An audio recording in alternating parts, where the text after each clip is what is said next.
keldim dunyoga. Mehrim utlug' baxtim samaga. Qalbim o'xshar pasli baharga. Men ayolg'uchiman. Qalbim o'xshar pasli baharga.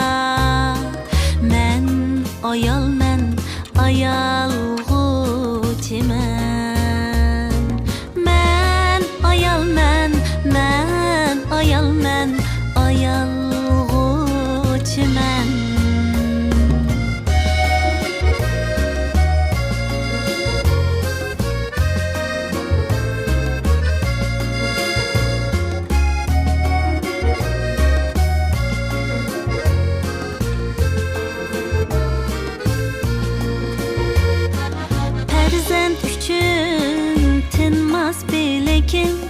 Volkan kabi kuyar yürükim.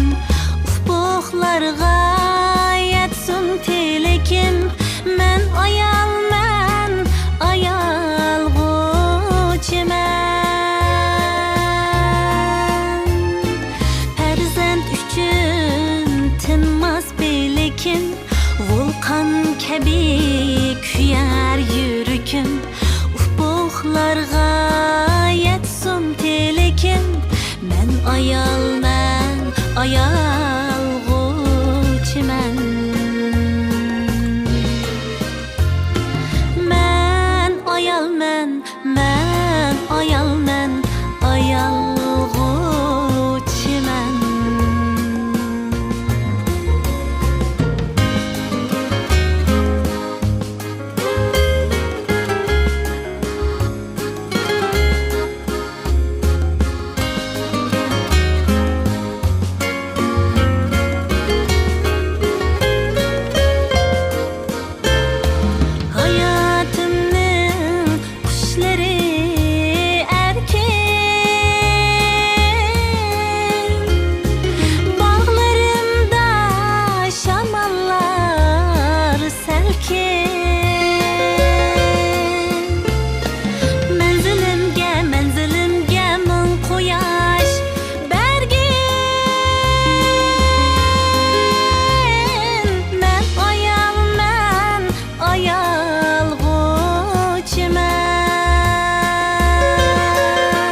Ayolman, ayolg'uchiman.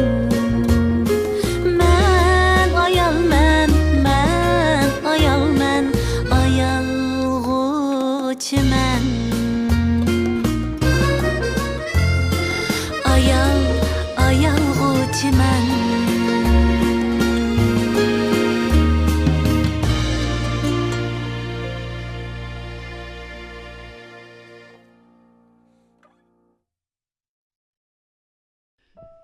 Oğlum, o'zing yaxshi ko'rgan qiz bilan turmush safariga otlanib, bir oilaning to'riga bo'lish oldida turibsan. Endi sendan kutadiganim o'g'lim, oilamizga kelin bo'lib kelgan shu qizimning opangga o'xshash bir umr qadrlanib, oyilib o'tishini umid qilaman. Tushundingmi o'g'lim? Xotirjam bo'ling dada, men sizning o'g'lingiz.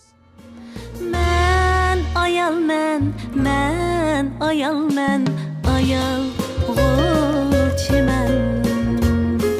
Men ayolman,